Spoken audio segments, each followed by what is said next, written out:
हरिओम. राजा जनक आणि सर्वज्ञानी श्री अष्टावक्र यांचा ज्ञानसंवाद. अष्टावक्र गीता, अध्याय 16.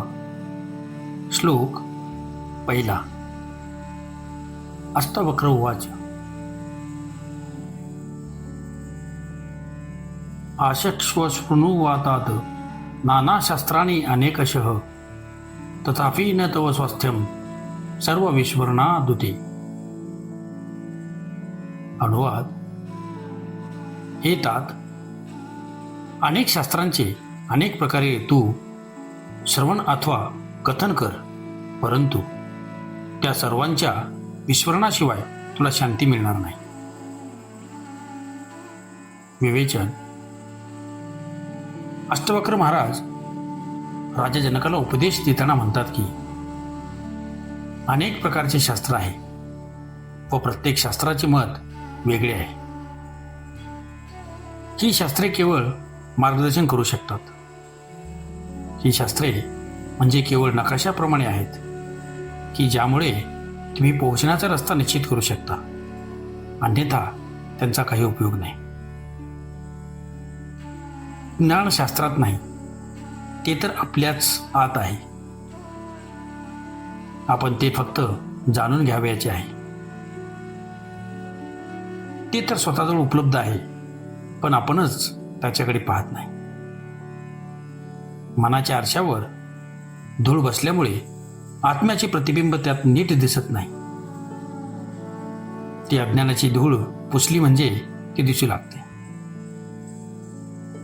आपले मन वासना व विचारांनी एवढी भरून गेली आहे की आत्म्याच्या प्रतिबिंबाला जागाच उरलेली नाही.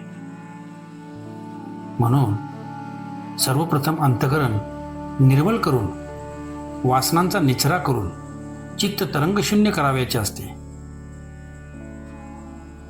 विचारामुळे तरंग निर्माण होतात. अनेक शास्त्राच्या अध्ययनाने, ती ऐकल्याने व ऐकविल्याने विचाराच्या लाटा अजूनच वाढतात.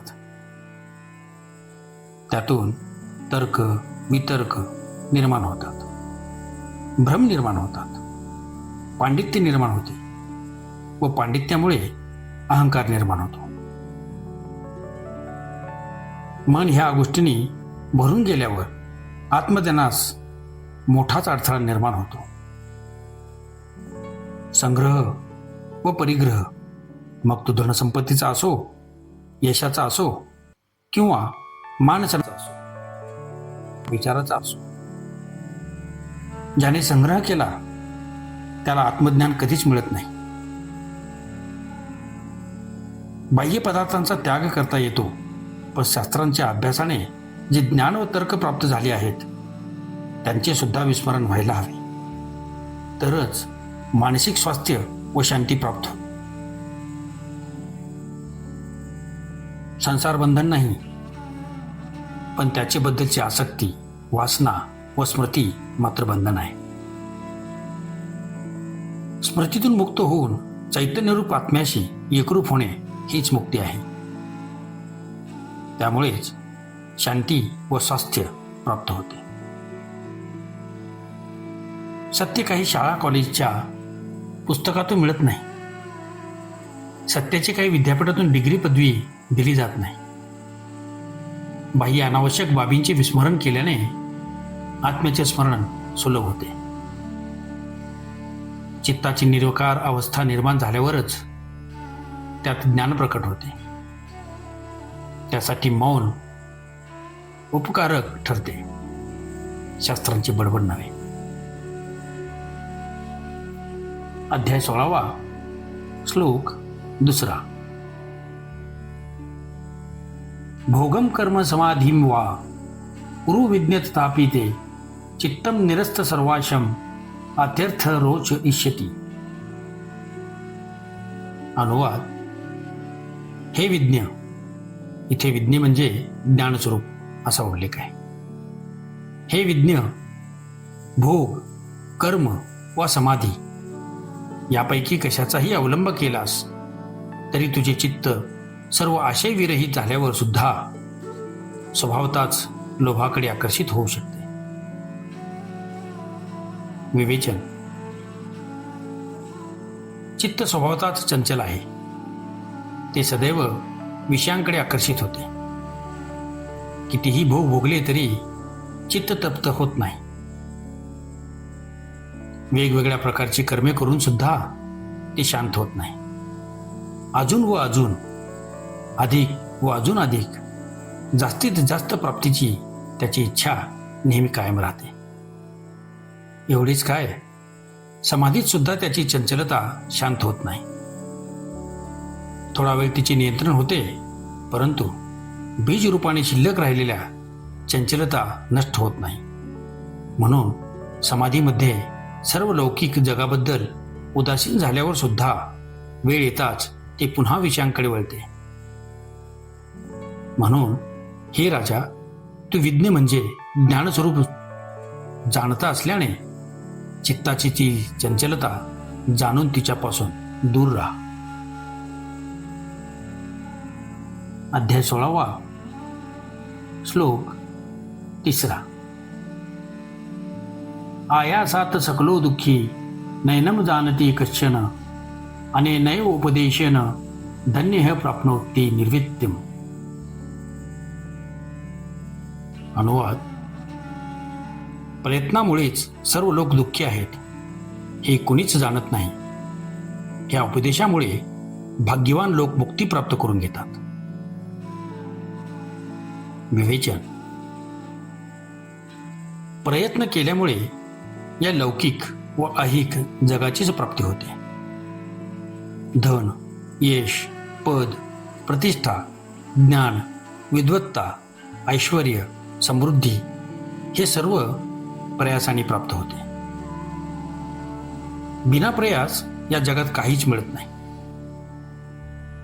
वैज्ञानिक शोध, शेती, प्रवास, व्यापार या क्षेत्रातील आपल्या देशातील जी प्रगती आज आपण पाहतो आहे ती सर्व गेल्या कित्येक पिढ्यांनी केलेल्या परिश्रमाचे फळ आहे.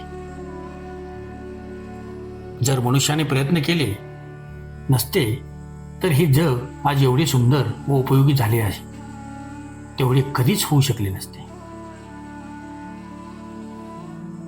निसर्गाचे शोषण करून मिळालेले फायदे व तंत्रज्ञानाचा मानवी प्रयत्नामुळे झालेला विकास यामुळे मनुष्यावर या प्रयत्न करण्याच्या प्रवृत्तीचा एवढा परिणाम झाला आहे की तो परमेश्वराला सुद्धा प्रयत्नाने मिळवू इच्छितो.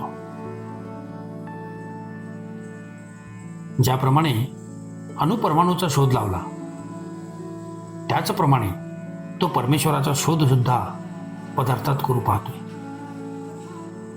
जप, तप, ध्यान, धारणा, भजन, पूजन, कीर्तन आदी प्रयत्नाने तो ईश्वराला प्राप्त करू इच्छितो. परंतु परमात्मा अशा प्रयत्नाने मिळत नाही व शोधल्याने सुद्धा मिळत नाही, कारण तो मुळी हरवलेलाच नाही. तो तर आपल्यातच आहे. आपण फक्त शुद्ध व निर्मळ अंतःकरणाने त्याचे दर्शन करण्याची आवश्यकता आहे. ज्याला आपण विसरलो आहोत त्याचे मनस्पूर्वक स्मरण करावयाचे आहे. त्यासाठी प्रयत्न करणे हा रस्ता नसून अप्रयास हाच रस्ता आहे. चित्ताची शांत अवस्था व जागृत अवस्था हाच परमात्मा प्राप्तीचा उपाय आहे. प्रयत्नामुळे तणाव निर्माण होतो, विचार निर्माण होतात, तर्क वितर्क निर्माण होतात. या प्रयासामुळेच सुख दुःख निर्माण होतात. त्यामुळे मनात पर्याय निर्माण होतात व त्यात आत्म्याचे दर्शन होणे अशक्य होते.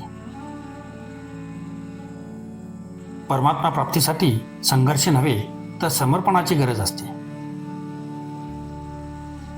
प्रयत्न करण्यात कर्तेपण आहे ज्यामुळे अहंकार वाढतो व तोच तर मुख्य अडथळा आहे. अहंकार आणि परमात्मा एकत्र येऊ शकत नाही. अडथळा असलेला हा मीपणाच प्रयत्नात अधिक पक्का होत जातो. अहंकार नाहीसा झाल्यावर परमेश्वराची प्राप्ती होते.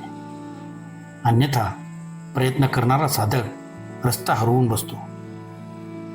तो या प्रयासात व सिद्धीतच अडकतो. पण भक्त मात्र समर्पणाद्वारे परमेश्वराजवळ पोहोचतो. जगातील रूढ पद्धतीपेक्षा ही पद्धत वेगळी आहे.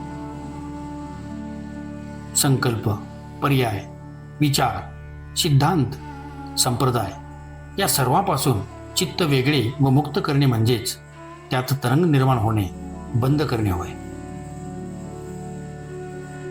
हाच रस्ता आहे. म्हणून अष्टवक्र महाराज म्हणतात की प्रयत्नामुळे सर्व लोक दुःखी आहेत, अशांत आहेत, तणावग्रस्त आहेत. ह्यामुळेच त्यांच्या मनात अहंकार व तरंग निर्माण होतात व ते आत्मबोधाला बाधक ठरतात. हे कुणी जाणून घेत नाही. जर हे रहस्य जाणून घेतले तर तो चित्त शांतीद्वारा आत्मज्ञानाकडे जाऊ शकतो. काही भाग्यवान लोकच या उपदेशामुळे मुक्ती प्राप्त करून घेतात. समर्पण हे परमेश्वराचे दार आहे, तर प्रयत्न व संघर्ष हे जगाचे द्वार आहे. हेच रहस्य आहे. ओम शांती शांती शांती.